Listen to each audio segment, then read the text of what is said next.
Bismillahirrahmanirrahim.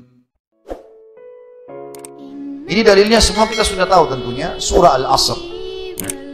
Ini semua insya Allah umat Islam hafal karena pendeknya surah ini ya.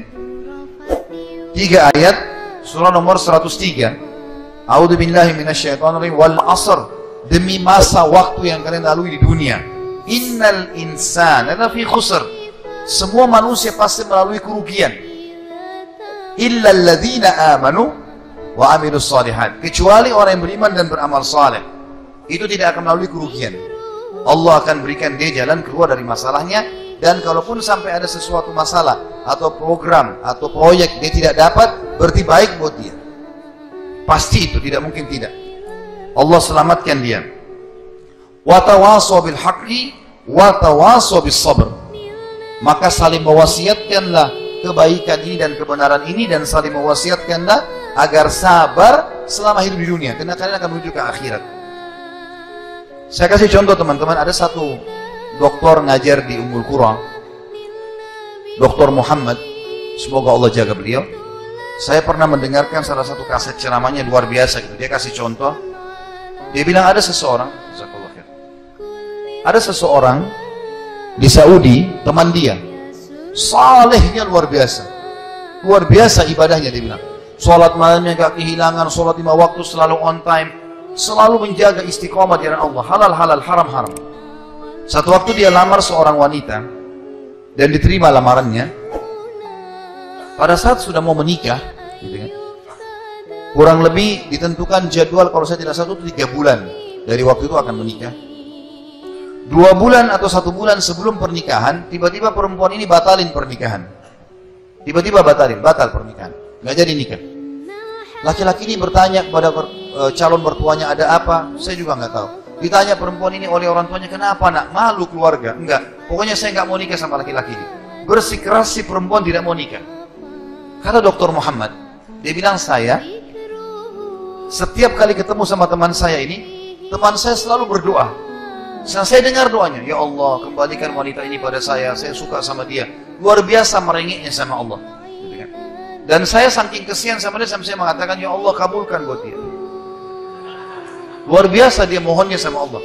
Tapi uniknya, kata Dr. Muhammad, nggak dikabulkan, nggak dikasih sama Allah. Sampai tiba hari H pernikahan yang ditentukan tanggalnya, perempuan ini akhirnya memang dia tunggu waktu itu. Ada laki-laki lain lamar, diterima sama dia. Diterima pada saat itu. Diterima lamaran laki-laki baru. Waktu sudah menikah sama laki-laki itu, si orang soleh ini, temannya Dr. Muhammad, berhenti berdoa. Selesai, jadi istrinya orang, nggak boleh kita doa lagi kan. Maka Dr. Muhammad mengatakan, saya justru bertanya-tanya pada saat itu, di mana bentuk kasih sayangnya Allah kepada teman saya? Dia sudah soleh, janji Allah baik, mestinya dia dapat yang dia mau. Kenapa di sini luput? Nah, ini yang saya bilang di poin ke-11, Allah selamatkan dari kerugian dan bahaya.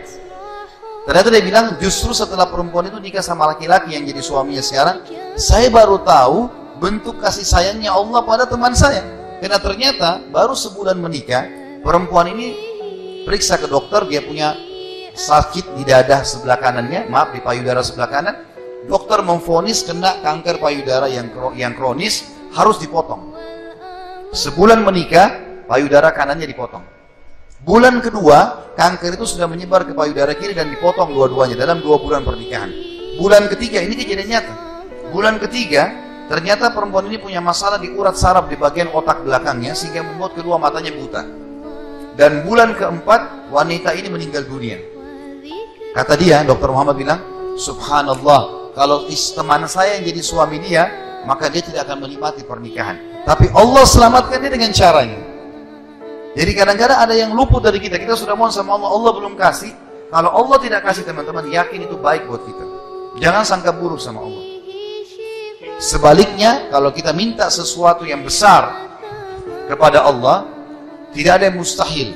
Yang penting kita merengek dan manja kepada Allah. Dalam kisah yang lain di Yaman, dan ini sempat kisahnya menghebohkan Timur Tengah, anak muda hafal Quran, matanya buta.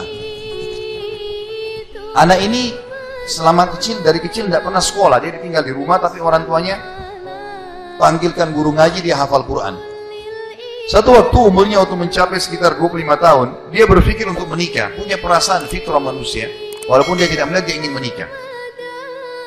Setiap kali dia bicara sama ayahnya masalah pernikahan, ayahnya bilang, nak, siapa yang mau menikah sama kamu? Nggak ada kerjaan, matamu buta, gitu kan? Kalau misalnya ada orang yang simpatik, baru kita bukain pintu itu. Anaknya selalu merasa terpukul. Apa yang terjadi? Dia berdoa sama Allah. Dalam kisah ini dikatakan, dia cerita tentang dirinya, dia bilang, saya berdoa selama sebulan. Sebulan penuh berdoa.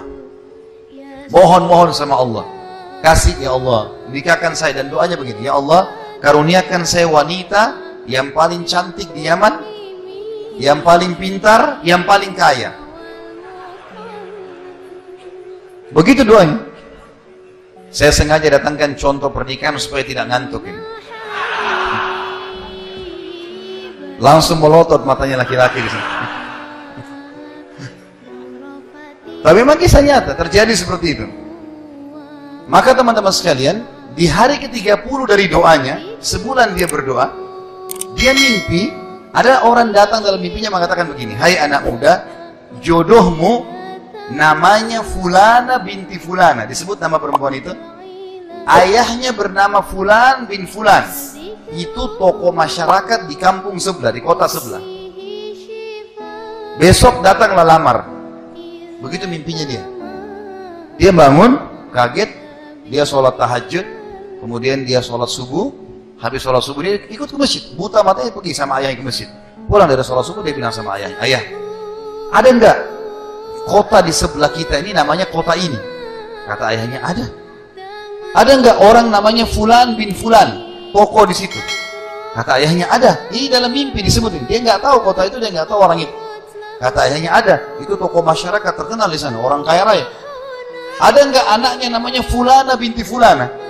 Kata ayahnya, ada. Kata dia, lamarin buat saya ya. Kata ayahnya, apa kau sadar yang kau ucapin? Perempuan ini terkenal karena cantiknya, kayanya, pintarnya. Laki-laki kalau datang ditolak-tolakin sama dia. Kamu gak ada sekolah, buta mata, kita juga orang pas-pasan. Dia bilang, ayah, saya mimpi begini. Dari mana saya tahu nama kota itu? Saya gak pernah tahu. Dari mana saya tahu namanya, nama anaknya? Ini mimpi, suruh saya lamar hari ini. Ayah bilang, baiklah kalau gitu, kita coba. Tapi pertaruhkan nama keluarga ini. Bisa diterima, bisa ditolak. Dia bilang, pergilah ke sana. Disambut, diterima oleh orang itu. Subhanallah, ini kisah nyata ya, menghiburkan Timur Tengah kisah ini. Luar biasa. Maka pada saat itu masuk dalam rumah, disambut dan segala macam. Tuan rumahnya tanya, iya ada keperluan apa? Dia bilang, ini anak saya buta matanya tapi hafal Quran, disebutkanlah kebaikan-kebaikannya. Entah kenapa dia minta melamar anak Anda karena dia mimpi semalam. Anehnya si calon ayahnya si perempuan ini langsung bilang, saya terima lamarannya. Tiba-tiba kisah nyata begitu. Yang ayahnya si laki-laki bilang, kenapa Anda spontan terima? Dia bilang, karena saya juga mimpi tadi malam. Loh, kisah nyata. Dia bilang, saya juga mimpi tadi malam, kalau hari ini akan datang anak mantu saya, namanya nama anakmu ini. Cirinya dia. Matanya buta, hafal Quran dari kampung sebelah kota kamu. Begitu mimpinya, luar biasa. Maka dia bilang, ayahnya bilang, tapi saya tidak tahu. Ini kan pagi-pagi tadi habis sholat subuh, siap-siap datang. Dia bilang, saya belum, kata ayahnya perempuan ini, saya belum tanya anak saya.